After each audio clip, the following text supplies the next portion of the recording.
Bonjour à toutes et à tous, merci de votre fidélité. Être disciple du Christ, cela s'apprend tous les jours. Être disciple du Christ, c'est apprendre à lui ressembler, apprendre son regard. Dieu ne regarde pas comme les hommes. Les hommes regardent l'apparence, mais le Seigneur regarde le cœur, disait le livre de Samuel. Ayons l'audace en ce jour d'apprendre le regard de Dieu. Un regard qui ne condamne pas, un regard qui pardonne, qui n'entretient pas de fausses culpabilités. Qui suis-je pour vouloir changer les autres comme certains scribes et pharisiens de l'Évangile qui s'opposent à Jésus? N'oublions pas que c'est Dieu qui donne la vie. Seul l'Esprit Saint, et lui seul, peut sauver et transformer une vie.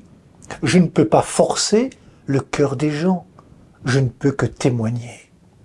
Je peux aussi apprendre à regarder le cœur, autrement dit à regarder comment Dieu est à l'œuvre dans le cœur d'une personne, pour discerner le travail de l'Esprit Saint.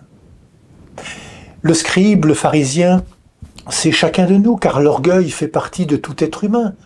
Le tout est de savoir si ce que nous paraissons être est la vérité, ou si c'est du tape à l'œil. La loi mortifère du paraître est tout l'inverse des béatitudes. Ce sont justement les béatitudes que Jésus est venu vivre au milieu de nous, en nous proposant de le suivre sur ce chemin. Ce chemin des béatitudes conduit au plein épanouissement de notre être, à son accomplissement. Une jeune femme du quart-monde a pu un jour prendre la parole pour témoigner. Pourquoi ? Parce qu'elle ne s'est pas sentie jugée sur son apparence, mais considérée comme une personne à part entière. Alors, elle a pu dire le fond de son cœur. Et le voici. J'ai de la lumière dans les yeux, dit-elle, quand je parle de Jésus et de Dieu. Oui, en tout être se cachent des trésors que seul l'amour dans la bienveillance, le respect dans la compassion et le pardon permet de révéler. En ce jour, réapprenons le regard de Jésus devant lequel je peux me tenir debout sans être jugé.